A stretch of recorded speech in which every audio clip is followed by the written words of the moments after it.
안녕하십니까?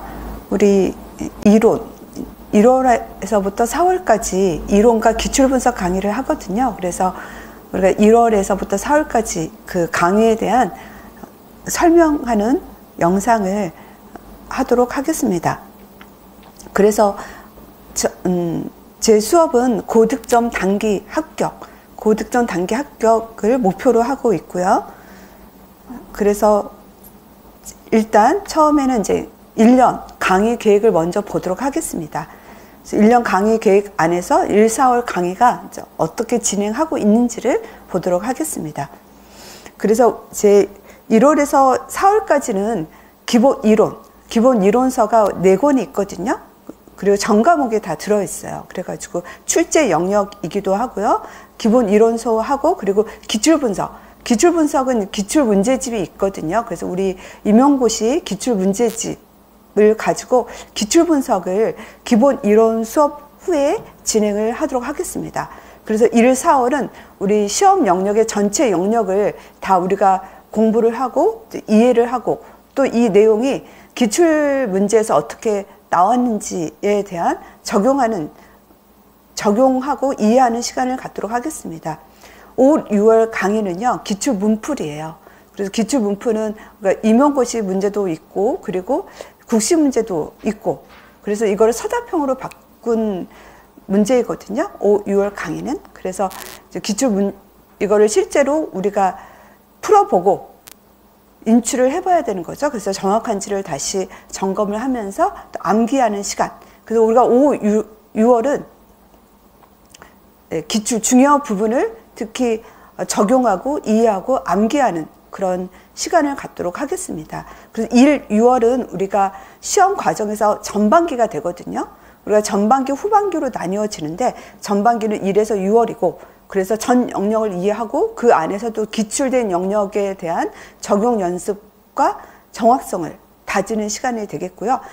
7월부터 11월은 우리가 후반기가 되는 거죠. 후반기가 되고 7, 9월은 영역별 모의고사를 진행을 해요. 영역별 모의고사를 진행을 하고 이 수업은 이제 금요일에 하고요. 수요일에는 암기구술 스터디를 해요. 그 직강에 나오셔서 두 명씩 짝지고 또 저도 각 그룹을 다니면서 함께 우리가 이론서 내용을 구술 스터디 해가지고 정확하게 이제 인출을 하고 있는지 하는 그런 스터디를 진행을 하고요. 그리고 핵심 정리 특강을 또 수요일에 진행을 하거든요.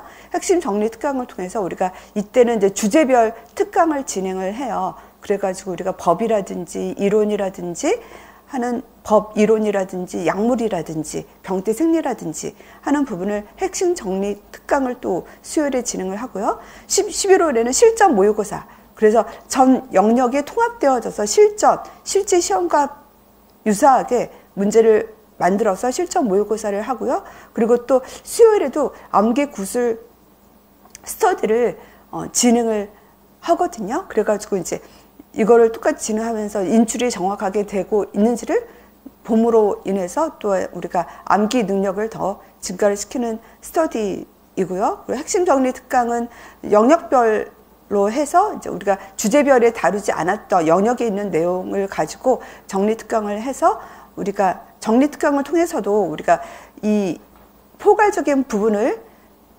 우리가 정리하는 시간을 갖도록 합니다. 12월은 심층 면접에 대해서 우리가 면접이 갈수록 중요하고 있잖아요. 그래서 우리가 1차의 그 점수 차이는 많아야 15점이 정도 돼요. 많아야 15점, 10점 정도인데 면접은 20점 이상 차이가 나기 때문에 심층 면접을 어떻게 준비해야 될지 하는 강의 수업이고, 그리고 면접 시뮬레이션은 1월 초 정도에 하거든요. 초순하고 중순 정도에 진행을 해요. 그래서 줌으로도 하고 대면 면접으로도 진행을 해서 선생님들에게 피드백을 줘서 면접 100점이 나올 수 있도록 하는 시뮬레이션을 진행합니다. 이것이 이제 1년 스케줄이 되겠고요. 네, 그 다음 1, 4월 전반기에서 중요한 1, 4월 기본 이론과 기출분석 강의 계획을 설명을 좀 드리도록 하겠습니다. 그래서 이제 강의 이름 기본 이론하고 기출 분석을 진행을 하고 있죠. 그래서 우리가 기본 이론은 김경 보건교사 이론 교재 1에서 이제 4권. 그래서 이제 이론 교재 1에서 4권을 가지고 기본 이론을 진행을 하고 있고요. 그래서 수요일하고 이제 금요일에 강의를 합니다. 그래서 수요일하고 금요일에 하루 차이가 나기 때문에 복습할 시간이 적어서 수요일에는 조금 일찍 끝나도록 하고요. 한 5시 정도에 끝나고 금요일은 30분을 더 수업을 진행하도록 하겠습니다. 그리고 우리가 이제 이론 수업을 하고 나서는요, 김기영 점검보건교실 다음 카페가 있거든요. 그 다음 카페에서 매일 아침 형성평가를 해요. 8문제씩 형성평가를 해가지고 이론 배운 것에 대해서 중요 부분을 인출이 되는지를 우리가 병행을 하고 있어요. 아침 9시에 제가 문제를 올리거든요. 그래서 특히 제가 이 점검보건교실 다음 카페에 있는 이 형성평가는 특히 올해 나올 주제들, 우리가 내용이 아주 많거든요. 내용이 우리가 1권도 거의 700페이지가 가까이 돼요. 그래서 한 권당 거의 700페이지, 700페이지 곱하기 4하면 몇 페이지가 돼요? 4, 7에 28. 2800페이지 정도가 되는 거예요. 2800은 안 되고 한 600페이지 정도가 되거든요. 2600페이지를 내가 이거를 인출을 해줘야 하는 거잖아요. 그게 되게 어려운 거예요. 그래서 특히 올해 시험에 나올 거를 찍어서 암기하는 것도 되게 중요한 전략 중에 하나예요. 그래가지고 제가 다음 카페에 형성평가 내는 거는 특히 올해 나올 그런 거를 문제로 내고 여기에 또 적중이 많이 됐거든요. 그런 시간을 갖고 있고요. 갖도록 하고 또 기출분석. 기출분석은 김경 보건교사 기출 문제집. 제가 이 문제집에는 올해 조금 보완을 했어요. 그래가지고 임용 문제뿐만이 아니라 최근 그런 공식적인 곳에 나왔던 그 문제들, 국시 같은 그 문제, 기출문제를 제가 여기다 넣었거든요. 그래가지고 우리가 이거를 같이 이론이랑 같이 기출분석을 진행을 하도록 하겠습니다. 이론 수업 후에. 그래서 사실은 기출분석은 내가 올해는 이걸 안 했었어요. 근데 이것이 필요하다고 여겨져가지고 그래서 기본 이론에서 배웠던 내용이 또 이제 임용 기출 문제에서 어떻게 적용되어지는지 또 가까운 그런 국시 시험에서도 어떤 문제들이 나오는지를 통해서도 중요 부분을 인식하고 또 이해하고 또 중요 부분을 또 이해할 수 있는 그런 수업이 되도록 하겠습니다. 그래서 이제 1, 4월 기본 이론 강의 계획을 좀 이야기를 하면요. 과목별 이야기를 하면 우리 시험의 그 범주가 크게는 지역사회 간호학, 지역사회 간호학의 범주가 있고 그 다음에 정신간호학의 범주가 있고 여성간호학이 있고요. 그 다음에 아동간호학, 성인간호학, 응급이랑 뭐 노인간호학은 사실 성인간호학에 들어가는 거라고 볼 수 있어요. 큰 카테고리가 지역사회 간호, 정신, 여성, 아동, 성인이 중요한 카테고리가 되거든요. 그래서 우리가 학교보건과 보건교육은 지역사회 간호학의 하위 분야라고 했죠. 그래서 이쪽 파트가 특히 시험에 가장 많이 나오는 파트가 지역사회 간호 학교보건 보건교육이 우리 시험에서는 항상 중요하게 나오는 파트이기 때문에 그래서 1월에 배치를 한 거고요. 특히 이 분야는 특히 암기가 많이 다른 과목에 비해서 암기, 우리가 사실 공부는 이해를 바탕으로 한 암기이지만 암기가 특히 중요한 파트예요. 암기적인 내용이 더 많이 있다라고 볼 수가 있거든요. 그래서 이거를 1월에 놓은 거고요. 그래가지고 틈틈이 시간 날 때도 이 부분을 또 봐줘야 하는 의미가 있기 때문에 1월에 배정을 했습니다. 그 다음 우리가 정신간호학이죠. 정신간호학도 항상 중요하게 여기고 있는 과목이라고 했어요. 학교에는 많은 정신과적인 문제가 많이 있잖아요. 조현병이라든지 뭐 우울이라든지 불안이라든지 약물 중독이라든지 그런 여러 가지 문제가 있기 때문에 정신간호학이 또 중요하고 그리고 이제 여성간호학도 학교 인구의 반이 여성이기 때문에 여성간호학도 우리 시험에서 그래도 많이 출제를 한다고 했어요. 특히 여성간호학 같은 경우는 그 세부적인 부분에서 시험이 많이 나오기 때문에 분만이라든지 이번에도 이제 뭐 레오폴드 촉진법이라든지 그런 것들이 약간 분만과 관련되어진 그런 촉진법과 관련될 수 있는 부분이거든요. 그런 세부적인 영역도 시험에 많이 나오는 파트예요. 그래서 꼼꼼하게 공부해야 할 파트가 여성간호학이 되겠고요. 그 다음에 이제 아동간호학. 아동간호학 같은 경우는 어떤 성장 발달의 이론이라든지 특히 신생아 부분이라든지 그런 부분이 특히 시험에 많이 나오고 또 아동성 질환 같은 경우도 시험에 나오고 올해는 아동간호학의 그 비중이 조금 적었거든요. 근데 아동간호학은 비중이 적을 때도 있고 또 어느 정도 나올 때도 있기 때문에 올해는 아마 어느 정도 나올 때라고 여겨져요. 그래서 아동간호학은 사실 그 범위는 많지가 않아. 많은 거에 비해서 문제가 어느 정도 나오기 때문에 그렇게 접근을 하면 되겠고요. 기초간호학이나 성인간호, 응급간호, 노인간호학은 사실 성인간호학의 하위 분야라고 볼 수가 있어요. 그래서 기초간호과학도 한 문제 정도는 나오는 부분이고 기초간호과학은 전해질이라든지 산염기 불균형이라든지 또 과민반응이라든지 하는 그런 부분들이 포함이 되는 거고요. 그리고 성인간호학 같은 경우는요. 성인간호학의 국시에서도 문제가 많이 나오고 있고 또 범위가 제일 많은 것이 과목이 성인간호학인데 근데 성인간호학 같은 경우는 특히 중요 파트에서 주로 나오는 경향이 있어요. 그래가지고 우리가 뭐 종양이라든지 스트레스 그 소화성 궤양이라든지 뭐 천식이라든지 알렉산 비염이라든지 당뇨병이라든지 고혈압이라든지 뭐 부정맥 하여서 심질환 그런 쪽의 그런 중요 파트가 주로 시험에 나오는 경향이 크고요. 응급간호학은 중요한 부분이 계속 시험에 나오죠. 그래서 우리가 심폐소생술이라든지 제세동기는 학교에서 되게 중요하잖아요. 그래서 심폐소생술이라든지 제세동기가 최근에 자주 나왔던 빈도가 높았고요. 그리고 우리가 사실 응급간호학 같은 경우는 뭐 화상이라든지 상처간호라든지 출혈이라든지 골절이라든지 염자라든지 하는 그런 파트들도 또 이제 우리가 간과할 수 없는 중요 영역이 되겠죠. 노인간호학 같은 경우는 이거는 가끔 나오는 파트예요. 몇 년에 한 번씩 나오는 파트이고 그래서 이제 작년에는 안 나왔고 그 전전회 같은 건 2문제씩이나 나왔었어요. 노인간호학 같은 경우 노인 장기 요양 보험이 시험에 많이 나오는 파트이고 그리고 이제 약물 노인들이 약물을 많이 사용하잖아요. 그래서 약물 부분이라든지 뭐 노화 관련된 부분 치매 이런 부분들이 특히 시험에 나오는 파트가 되겠죠. 그래서 1월부터 4월을 이렇게 진행을 합니다. 그 다음에 제가 이제 공부 방법에 대해서 좀 선생님들한테 설명하는 시간을 갖도록 하겠습니다. 그 나머지는 다 공부 방법에 대한 이야기거든요.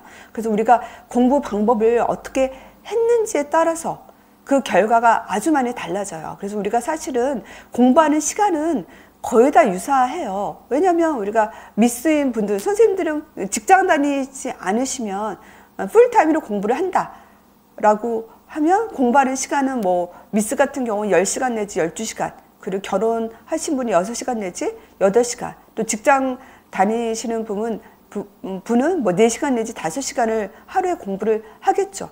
그래서 공부 시간이 그렇게 다른데 아까 뭐 10에서 12시간이라든지 그리고 6시간이라든지 4시간이라든지 뭐 5시간 이렇게 시간이 각자 다르다고 했잖아요. 각자 다르지만 그렇지만 우리가 직장 다니면서 뭐 보건교사 기간제 하면서 아니면 간호사 3교대 근무하면서도 합격을 하고 가정주부 하면서도 수석을 하고 또 이제 미스이면서도 합격을 하고 하잖아요. 그래서 시간도 사실은 우리가 절대적인 공부 시간이 필요하죠. 우리가 이제 뭐 그 만시간의 법칙인가 그런 게 있잖아요. 어느 정도 전문가가 되려고 하면 그 학습 시간이 10,000시간을 넘어야만 한 분야 전문가가 될 수 있다라고 하는 것처럼 우리가 사실 공부에는 어떤 절대적인 시간은 사실 필요해요. 절대적인 시간이 필요하지만 그렇지만 이 절대적인 시간과 또 같이 중요한 것은 공부 방법과 그 사람의 멘탈이죠. 멘탈과 공부 방법이 합격이 되게 중요한 거예요. 그래서 선생님들은 올해 합격하려고 오셨잖아요. 그래서 올해 합격하려고 오신 분들은 자기에게 주어진 시간을 최대 확보하셔야 되고, 그렇지만 우리 이 공부에 있어서 비교라고 하는 거는 정말 적이에요. 비교. 남과 비교하는 거는 학습의 적이거든요. 그 수험생의 적이라고 저는 볼 수 있어요. 남과 비교하는 건 수험생의 적이다. 그래서 내가 어쩔 수 없이 근무를 하면서 준비를 해야 되시는 분들은 그냥 다른 사람 풀타임으로 공부하는 사람이랑 비교하면 안 돼요. 그냥 나의 여건에서, 나의 주어진 여건에서 내가 그냥 최선을 다하는 거, 그것이 가장 중요하다고 여겨져요. 그리고 뭐 학부를 병행하시면서 또 공부하시는 분들이 있잖아요. 그런 분들도 풀타임이라고 비교하면 안 되고, 내가 학부 병행이 있기 때문에 학부 실습을 한다든지 수업을 듣는다든지 그런 부분에 있어서도 최선을 다하고, 그리고 주어진 남는 시간에 내가 최선을 다한다라는 생각으로 하셔야 되겠죠. 학부 병행하면서도 수석이나 참석하신 분도 많이 있고, 그런 분들의 멘탈 관리의 얘기를 들어보면 자신의 주어진 여건에서 그냥 할 수 있는 최선을 다했다. 그리고 뭐 선택과 집중해서 중요 부분에 더 주력을 했다라는 얘기를 많이 하거든요. 네, 그리고 우리 이제 결혼하신 분들도, 자녀가 있고 결혼하신 분들은 또 대부분 이제 애를 키워야 되고 자녀한테 하려야 하는 시간이 있고 집안 살림도 해야 되고, 그러므로 인해서 학습 시간이 또 적을 수가 있거든요. 적을 수가 있지만 또 우리 수험생들 중에서 가정주부도 많이 있어요. 그렇지만 가정주부들도 수석이나 차석을 합격한 경우도 많이 있잖아요. 그래서 우리가 그런 상황에서 하루에, 제 생각에는 그래도 정말 내가 최선을 다하는 하루에 4시간, 5시간을 최선을 다해서 공부를 해도, 올바른 학습 방법을 해도 합격은 할 수 있다라고 제가 여겨져요. 그리고 우리 또 미스인 분들은 하루에 10시간 내지 12시간의 시간이 있잖아요. 그래서 미스인 분들은 특히 생각이 많아요. 왜냐하면 내가, 미스인 분들은 그런 생각을 좀 많이 하죠. 내가 뭐 떨어지면 어떻게 되나, 뭐 그런 생각을 좀 많이 하시잖아요. 그런 생각을 하게 되어지면, 그런 잡생각이 많이 되어지면 집중하고 순 공부하는 시간이 떨어지거든요. 그리고 미스인 분들이, 우리가 사실 공부에 적은, 비교하는 거랑 또 하나가 뭐예요? 핸드폰이죠.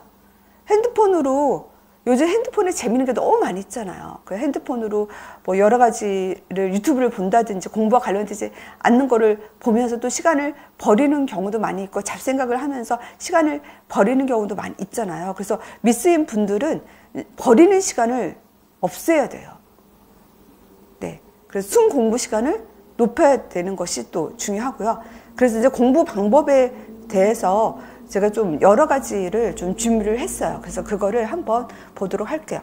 첫 번째는 졸지 않기. 그래서 사실은 제가 직강을 하면서 수업 시간에 이제 조는 분들이 가끔 있었어요. 근데 이제 대체로 이제 졸았던 분들의 성적이 그렇게 좋지가 않았었거든요. 그래가지고 수업 시간에는 정말 졸지 않도록 해야 돼요. 이게 너무 중요하고, 그리고 제가 또 강의를 할 때 이제 암기를 하면서도 또 강의를 많이 하잖아요. 구주화를 하면서 암기하면서 강의를 하잖아요. 그때는 같이 암기하고 같이 인출한다는 생각을 꼭 가지셔야 돼요. 그래서 제가 하는 수업은 같이 암기하고 같이 이해하고 같이 암기하고 같이 인출하는 강의를 제가 하기 때문에, 그거를 함께, 너무 배속을 빨리 돌리지 마시고요. 그거를 함께 한다는 생각으로 임하셔야 좀 더 효율적이 되는 거고요. 그리고 기출문제 이야기를 하도록 하겠습니다. 기출문제는 중요하죠. 왜냐하면 기출문제는 그 시험의 방향성을 제시를 하는 거이고, 또 출제자가 항상 똑같은 출제자가 들어가는 게 아니에요. 대부분 매년 출제자가 바뀐다라고 볼 수가 있거든요. 그래서 출제하시는 분들이 들어갈 때는 뭐를 보냐면 기출문제를 봐요. 그 기출문제를 토대로 해서 문제를 내거든요. 그래가지고 우리 기출문제는 다시 변형이 돼서 재출제되는 경향이 좀 많아요. 그리고 기출문제는 대부분이 쓰는 문제예요. 그래서 우리가 대부분이 쓰는 문제는 다 맞춰야 되거든요. 그렇기 때문에 특히 1월에서 6월은 기출문제를 완벽하게 내가 좀 어느 정도 완벽하게 쓸 수 있다라고, 이제 쓸 수 있게 해야 된다라고 생각을 하셔야 돼요. 그래서 전반기에서 중요한 거는요, 전반기에서는 우리가 그 수업 내용에 대한 이해, 우리 공부는 사실 이해와 암기잖아요. 그래서 우리가 전반기에는 특히 이해에 힘을 쏟아야 돼요. 이해하지 못하고 단순한 게 하면 이거는 장기 기억이 안 가요.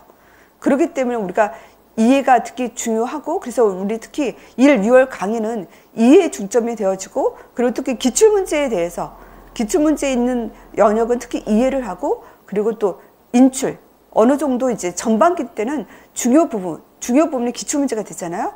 중요 부분을 내가 인출할 수 있는 학습을 만들어 주는 것이 그 전반기 학습의 중요한 꽃이 될 수 있어요. 그 전반기 학습은 뭐가 중요하냐? 이해와 기출 분석을 해서 중요 부분을 내가 암기할 수 있게 만드는 것이 전반기 학습의 핵심이에요. 그리고 이제 그 다음에 이제 구분하는 거, A급, B급, C급을 구분하는 거. 구분하는 것이 되게 중요해요. 우리가 아까 제 이론서가 뭐 700페이지, 600에서 한 700페이지 정도가 되거든요. 그래가지고 아까 한 600페이지 정도가 된다고 했잖아요. 2600페이지 내용을 나는 인간이기 때문에 이거를 모두 암기할 수가 없어요. 우리는 또 인간이기 때문에 망각이라고 하는 거를 하거든요. 그래서 망각하는 거는 어쩔 수가 없는 거예요. 망각한 거에 대해서 되게 허탈하신 느낌을 가지고 계신 분이 있는데 우리가 이제 망각을 하지만 또 공부하면 그게 좀 더 활성화가 더 빨라져요. 그래서 우리가 이제 우리의 공부는요, 마지막 시험 일주일을 위해서 공부를 하는 거거든요. 마지막 일주일 전에 우리가 다 이거를 봐줘야 돼요. 망각하지 않게. 그래서 우리가 이제, 그래서 우리가 A급, B급, C급을 구분하는 이유는 2600페이지라고 하는 걸 모두 다 암기할 수가 없어요. 내가 2600페이지에 있는 이론서 전체를 암기하겠다라고 생각하시는 분은 불합격의 가능성이 높아요. 왜냐면 우리 인간에는 아까 망각이란 것이 있고 인간의 체력적으로 또 한계가 있잖아요. 머리에 두뇌의 한계도 있거든요. 그렇기 때문에 우리는 공부를 구분을 해서 에너지를 주는 것과 좀 덜 주는 거를 구분을 하시면서 공부를 하셔야 돼요. 그래서 제가 이제 별 3, 별 2개, 별 1라고 그렇게 이야기를 하는 거거든요. 그래가지고 우리가 특히 서술형 시험은 객관식 시험하고 틀려요. 객관식 시험은 그냥 이해를 해도 찍을 수가 있어요. 그렇지만 서술형 시험은 정확하게 써야 되거든요. 정확하게 써야 하기 때문에 특히 서술형 공부는 찍어서 하는 공부예요. 찍어서. 이게 시험에 나올 수 있다. 찍어서 얘를 이해하고 암기하는 거예요. 그 정확하게 인출되는 것까지 봐줘야 하는 거거든요. 그래가지고 우리가 이거는 이제 별 3개, 별 2, 별 1에 내 에너지의 용도가 좀 달라져야 돼요.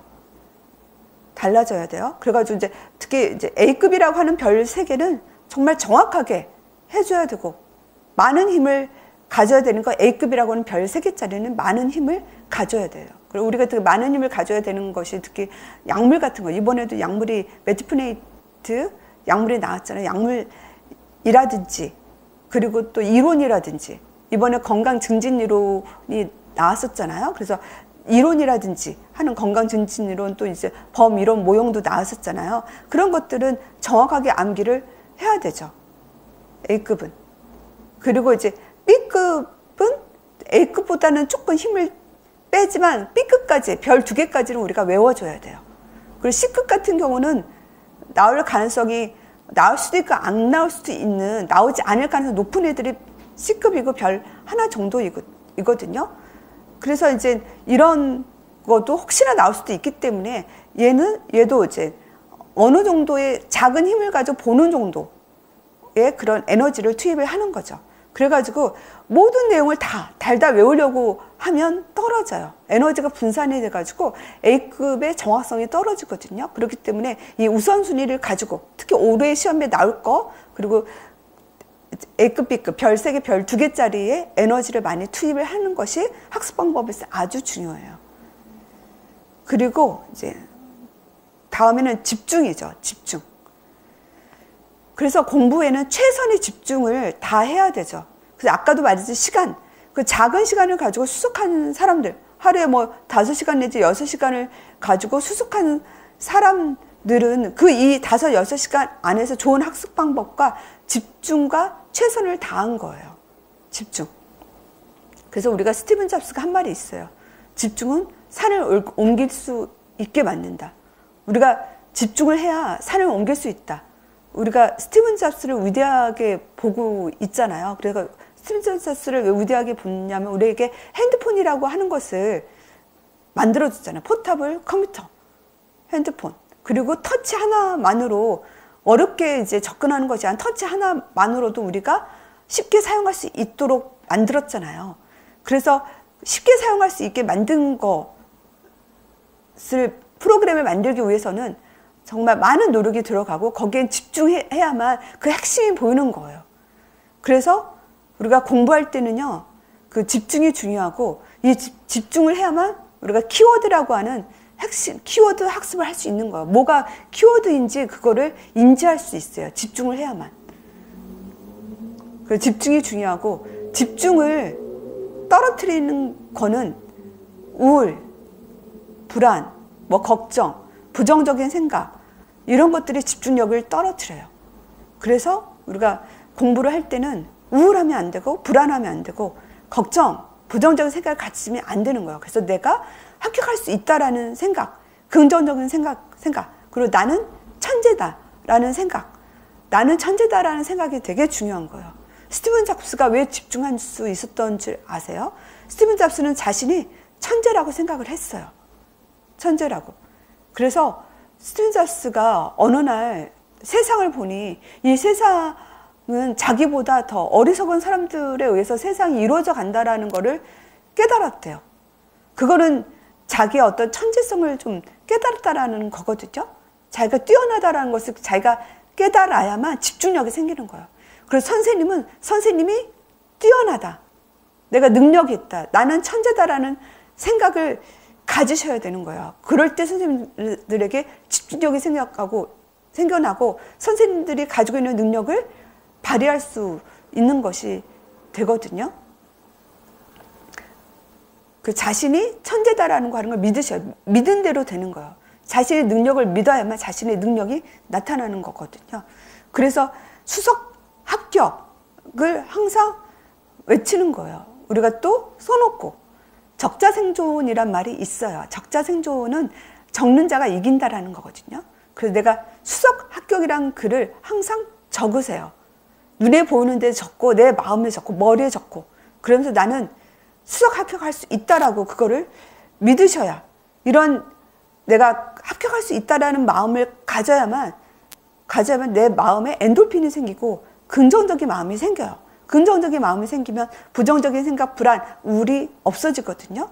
그래서 긍정적인 마음과 생각이 나를 지배할 때 이제 공부가 효율적인 학습이 될 수가 있는 거거든요. 그리고 또 중요한 공부 방법, 밤과 낮이에요. 우리 시험은요, 장기전이에요. 그래서 마라톤과 같은 거거든요. 마라톤, 장기전. 왜냐하면 우리가 뭐 일주일 안에 항상 시험을, 물론 우리가 형사평가를 매주 시험을 보지만 우리의 시험은 11월 셋째 주에 있는 임용고시 시험이라고 하는 몇 개월, 10개월, 11개월 정도의 기간을 가지고 있는 마라톤과 같은 시험이거든요. 그래서 마라톤과 같은 시험이기 때문에 우리는 일정한 페이스를 유지하는 게 중요해요. 우리가 마라톤에서 중요한 게 뭐예요? 너무 빨리 가면 안 되고 너무 빨리 가면 또 지쳐서 또 늦게 도착을 하잖아요. 그래서 일정한 자기의 페이스를 유지하면서 뛰는 사람이 1등을 하잖아요. 그것처럼 우리 시험은 일정한 페이스를 유지를 해야 돼요. 체력을 유지하고 체력과 멘탈과 체력을 유지하면서 뛰어야 되는 거거든요. 그렇기 때문에 특히 밤과 낮을 거꾸로 하지 마세요. 왜냐하면 우리가 밤과 낮을 거꾸로 하면 효율적, 밤에 공부가 잘 되죠. 사실 조용하고 집중력 있고. 그렇지만 그거는 장기적으로 가기가 힘들어요. 왜냐하면 내가 체력적으로 낮에 자고 밤에 공부를 하면 체력적으로 소모가 크거든요. 체력적인 소모가 크면 특히 병이 걸릴 수도 있어요. 그래서 공부하시다가 특히 장염이 오고 요통이 오고 그리고 뭐 소화성 궤양이 오고 우리가 이제 자극성 장질환이라든지 뭐 그런 것들이 많이 와요. 또 대상포진도 오시고 그런 거를 제가 많이 봤거든요. 그렇기 때문에 우리 공부는 밤낮을 거꾸로 하지 말고 일정한 페이스를 항상 유지하면서 공부하는 것이 가장 합격의 지름길이 되고요. 그래서 음식도 되게 중요해요. 음식. 그래서 우리가 몸에 좋은 음식을 먹고 좋지 않은 음식은 먹지 않도록 해야 돼요.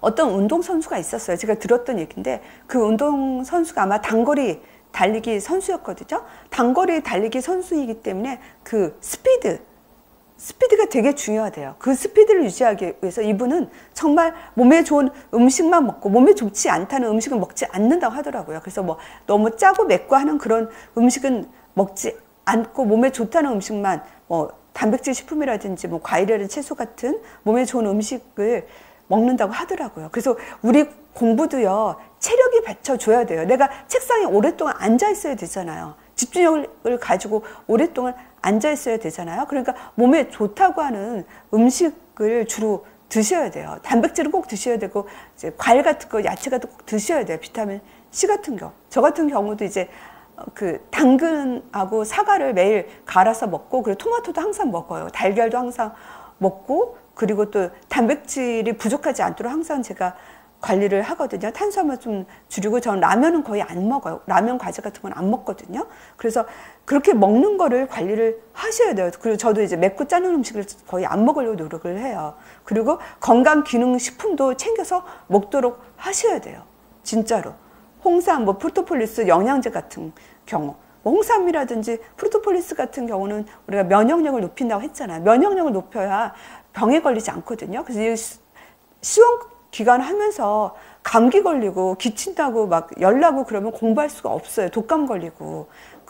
그러면 그 시간을 우리가 손실되어지는 시간이 되잖아요. 그렇기 때문에 영양제를 챙겨 먹는 게 너무 중요한 거예요. 그리고 나만 먹는 게 아니라 가정주부 같은 경우 자녀한테도 홍삼이나 프로토폴리스 먹여서 자녀가 또 아프면 안 되잖아요. 아프면 또 엄마가 또 공부할 시간이 줄어들기 때문에 이런 영양제는 꼭 챙겨 드셔야 돼요.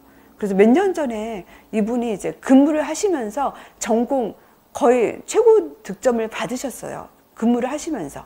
아마 외래에서 아마 근무를 하시고 또 가정 주무셨고 연세도 있으셨거든요. 근데 이분은 공부 시간이 정말 적잖아요. 하루에 뭐 3시간, 4시간 정도밖에 공부 시간이 적은데 전공에서 최고 점수를 받으셨었어요. 그래서 이분의 그 비결은 자는 시간을 좀 줄였다고 하시더라고요. 그렇지만 수면 시간을 줄이면서 내가 집중하지 못하고 존다든지 수면 시간을 줄이면서 내가 존다든지 집중력이 떨어진다고 하는 거는 정말 독이에요. 그렇지만 일정한 수면 시간을 가지면서 내가 집중력을 가지고 또 공부하는 거는 또 중요하잖아요. 근데 그 부분은 영양제를 많이 드셨다고 나한테 얘기를 했어요. 영양제를 자기가 먹어야만 수면 시간을 줄여도 제가 집중력 있게 공부를 할 수 있었다는 얘기를 하거든요. 그래가지고 우리는 사실은 아까 절대적인 시간 확보는 정말 필요하다 했잖아요. 그래서 그거는 사실 수면 시간을 너무 줄이면 안 되지만 내가 하루에 뭐 6시간 정도, 저도 사실 수면 시간을 7시간 정도 자요. 저는 수면 시간을 줄이면 낮잠을 자기 때문에 수면 시간을 저는 좀 줄이지는 않거든요. 한 7시간 정도 주고 저는 저의 주거 시간을 집중을 다해서 공부하는 것이 저의 목표예요. 그러면서 우리가 이제, 그리고 저는 좋은 음식을 먹으려고 항상 노력을 하고, 그리고 이제 그래서 선생님들은 영양제, 홍삼 이런 걸 드셔가지고, 그래서 잠을 적게 한 6시간 자고 최고 집중할 수 있는 시간을 만들도록 하셔야 되죠. 그리고 면접 얘기를 좀 할게요. 면접이 중요하죠. 면접이 중요하고, 그래서 면접에서 중요한 거는 긴 문장으로 지문이 나온다고 했어요. 그렇기 때문에 문해력이 중요하고, 논리적으로도 말하는 게 중요하죠. 논리적으로 말하는 거. 그래서 문해력은 계속 글을 많이 보셔야 되고, 또 기출문제를 계속 보셔야 돼요. 그러면서 우리 사실 기출문제도 문제를 잘못 읽어서 잘못 답하는 경우도 꽤 있어요. 그렇기 때문에 그거를 방지하려면 기출문제를 계속 보면서 나의 문제에 대한 이해력을 자꾸 기르셔야 돼요. 교육학도 그렇고. 그래가지고 문제에 대한 문해력을 계속 키우셔야 되고, 그리고 논리적으로 말하는 연습. 횡설수설하는 것이 아니라 내가 말하고자 하는 말을 분명하게 명확하게 말하는 연습을 또 하셔야 되겠죠. 그리고 목소리도 작게 하지 말고 제가 솔 음을 내라고 했었잖아요. 그러니까 약간 솔 음에 듣기 좋은 그런 목소리로 발음도 정확하게 하는 연습을 자꾸 좀 해주셔야 돼요. 그래서 이런 거는 특히 우리가 스터디를 통해서 우리가 전공이나 교육학 스터디를 통해서 논리적으로 말하는 연습을 계속 하시는 게 좋겠고요. 네, 그 다음에 이제 낭비된 시간에 대한 얘기를 할게요. 시간은 낭비되는 시간을 없애야 돼요. 우리는 1년 내내 끝내야 되겠죠? 우리가 1년이 넘어가면 무척 힘들어지거든요. 그래가지고 낭비되는 시간, 우리에게서 낭비되는 시간은 제가 보니까 잡생각하고 뭐 카톡이라든지 스마트폰, 이것이 특히 우리를 낭비하게 만들거든요. 공부할 때는 잡생각이 없어야 돼요. 왜냐하면 잡생각은 내가 괜히 어떤 잡생각, 저도 사실은 옛날에 공부를 할 때 잡생각이 많았어요. 그래서 공부를 할 때 뭐 병원에서 내가 상처받았던 거, 뭐 가족한테 상처받았던 거, 그리고 이제 또 자기 전에 내 스마트폰을 보고 유튜브를 본다든지 공부와 관련되지 않은 것들을 본다든지 이런 것들은 공부의 적이 돼요. 그래가지고 잡생각을 줄이기 위한 거는 내가 아까 말했던 나는 합격할 수 있다, 수석 합격할 수 있다라는 그런 긍정의 에너지를 가져야, 잡생각은 부정적인 에너지거든요. 부정적인 에너지를 줄일 수가 있어요. 그리고 스마트폰, 하여튼 내가 공부와 관련되지 않은 스마트폰, 이거는 꺼놓는다든지 가지고 가지 않는다, 독서실 스마트폰 가지고 가지 않는다든지, 그리고 내가 그런 이제 유튜브를 공부와 관련되지 않은 유튜브라든지 뭐 그런 것들을 보는 거를 하면 안 돼요. 그거는 선생님들의 인생에 대한 예의라고 생각해요. 선생님들이 이 1년 안에 끝내야 선생님들의 예의가 되어지고, 또 그것이 학부모, 부모님들의 예의가 될 수 있잖아요. 올해 합격하는 것이. 그렇기 때문에 선생님들의 공부에 적이 될 수 있는 그런 스마트폰은 꺼놓고 1분 1초를 귀중하게 여기면서 보내셔야 되고, 그리고 지금 자투리 시간 활용이 너무나 중요해요. 자투리 시간,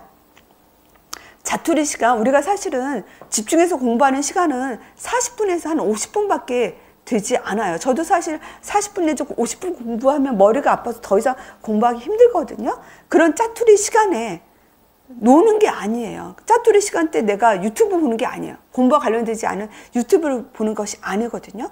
그 자투리 시간에는요, 그때는 자투리 시간에는 두 가지를 하시면 돼요.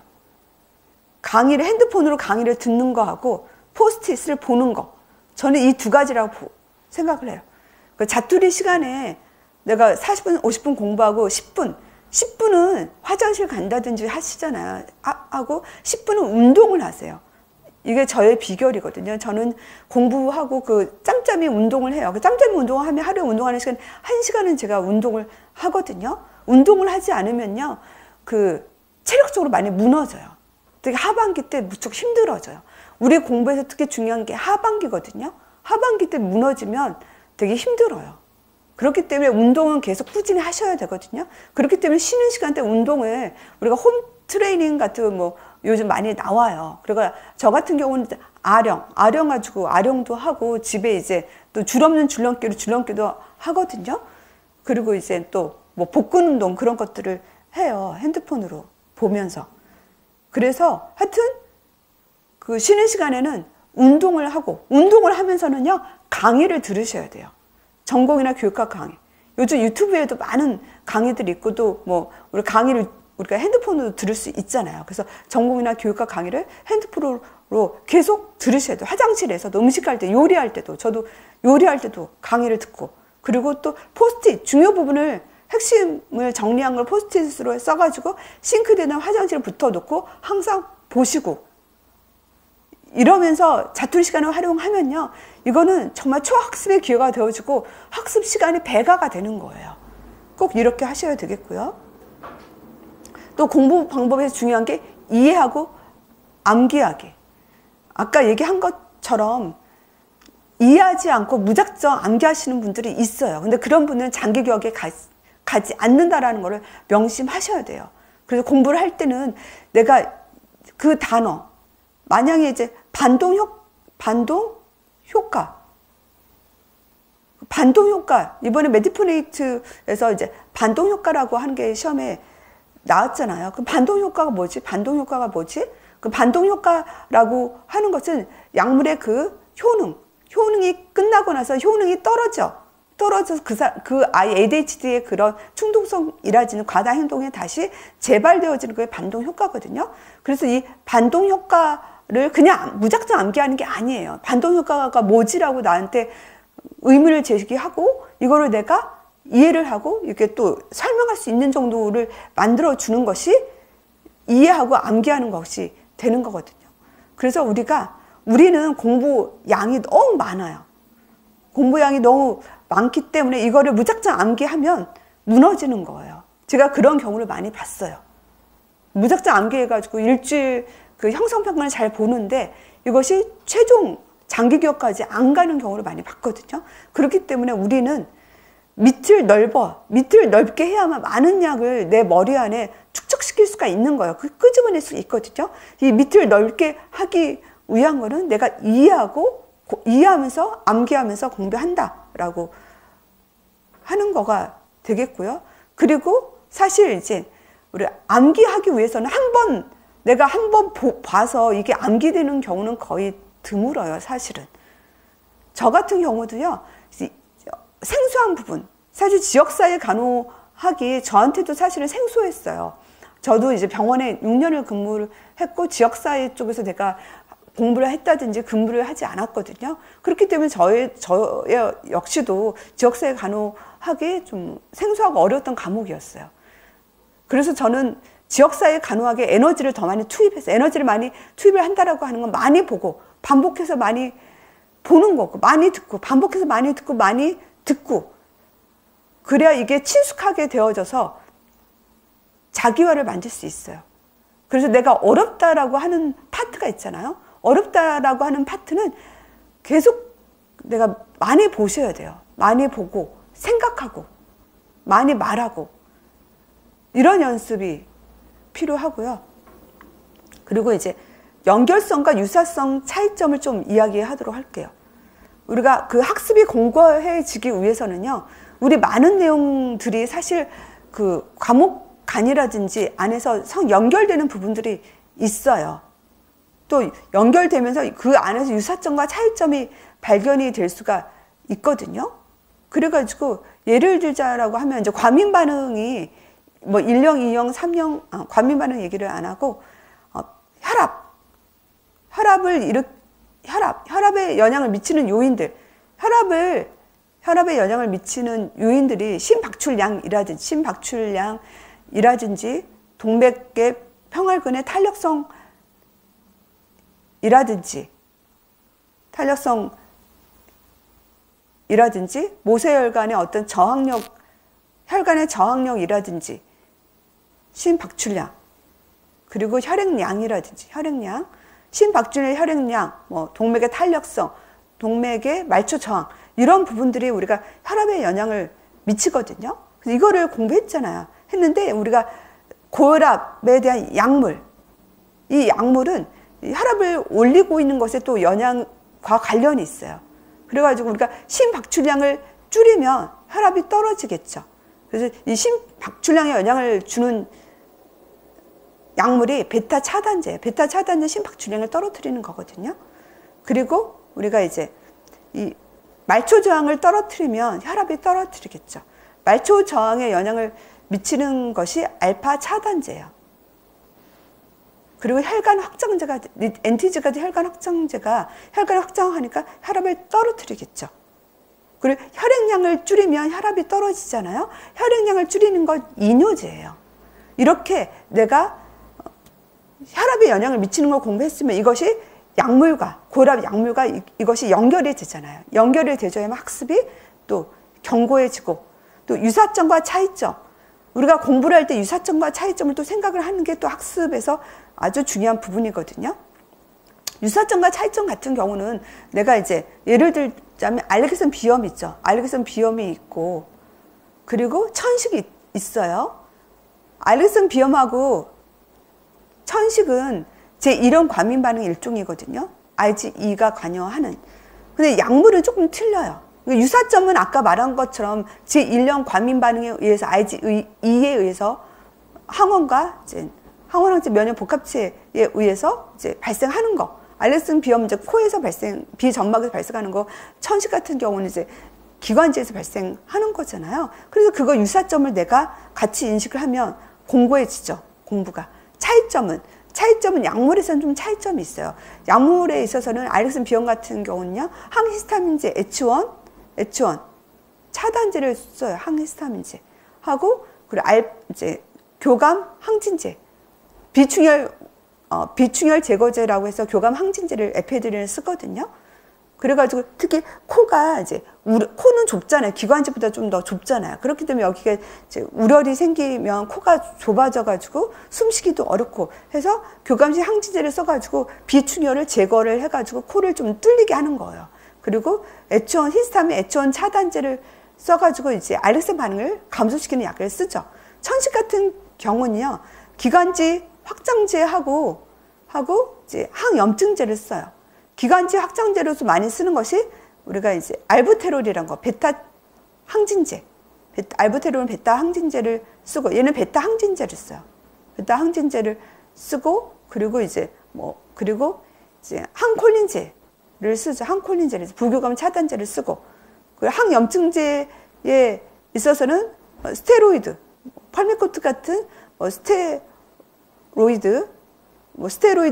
항염제 스테로이드를 쓴다든지 루코트리엔 완화제를 쓴다든지 그런 약을 쓰거든요. 그래서 항염제는 알렉슨 비염에서도 써요.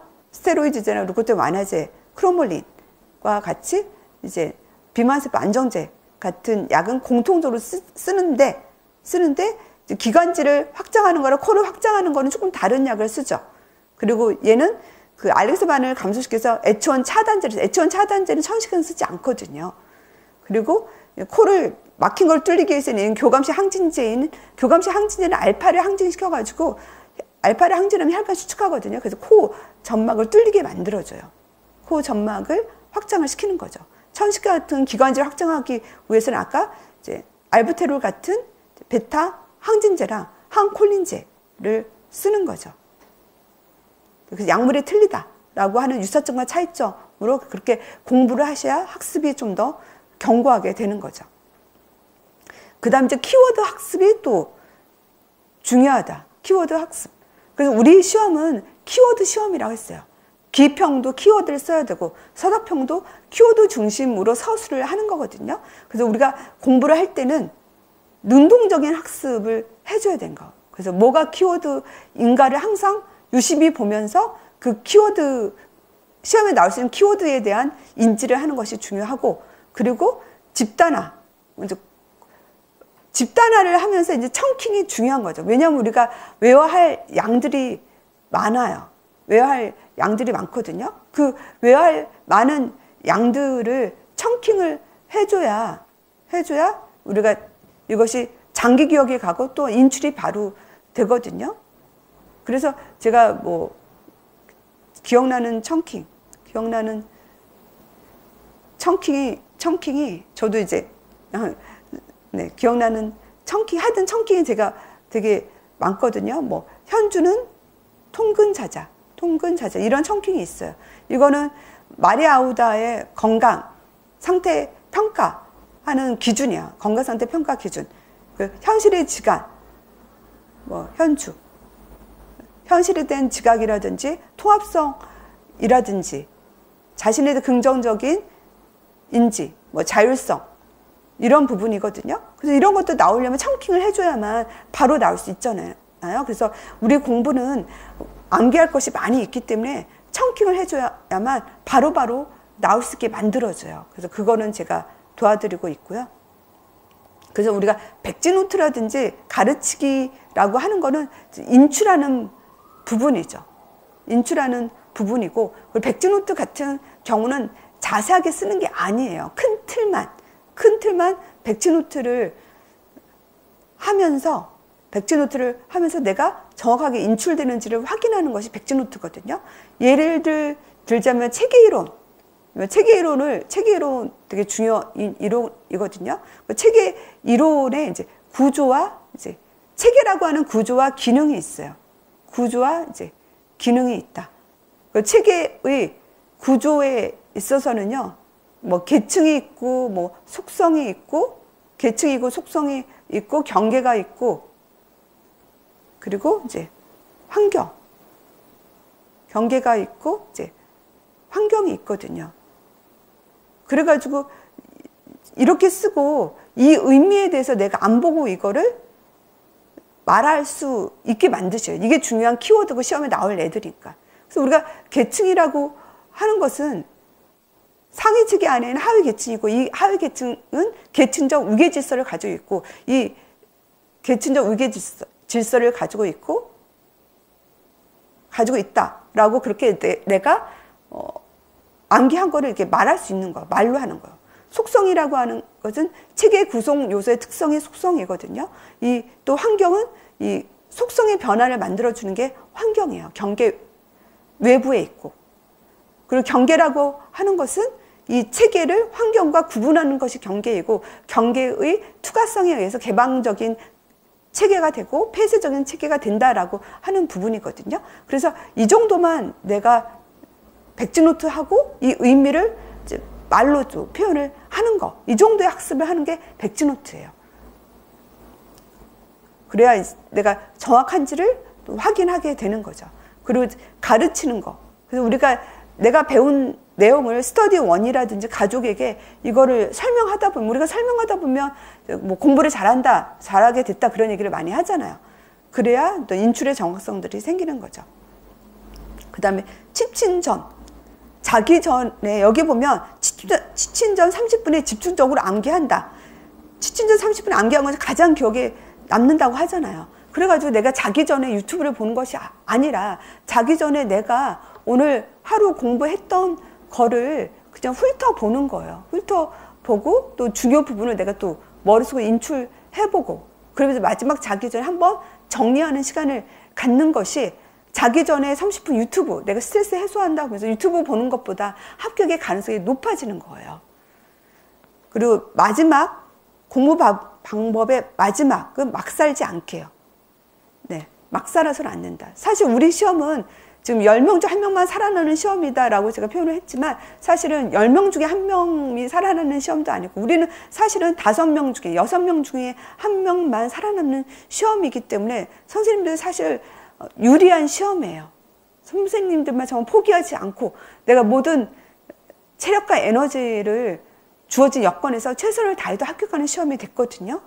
그래서 공부에 방해하는 것들, 아까 잘못된 생활, 이거는 피해야 오래 합격할 수 있어요. 오래 합격해야 그것이 선생님 인생에 대한 예의가 되어지고, 또 선생님, 부모님에 대한 예의가 되는 거거든요. 그래서 선생님들이 제가 말을 드렸던 이런 학습 방법들을 적용하셔서 학습을 하신다면 올해 꼭 선생님 합격할 수 있고 합격할 수 있습니다. 그럼 여기까지 우리 1, 4월 강의와 학습 방법에 대해서 말씀드렸습니다. 네, 감사합니다.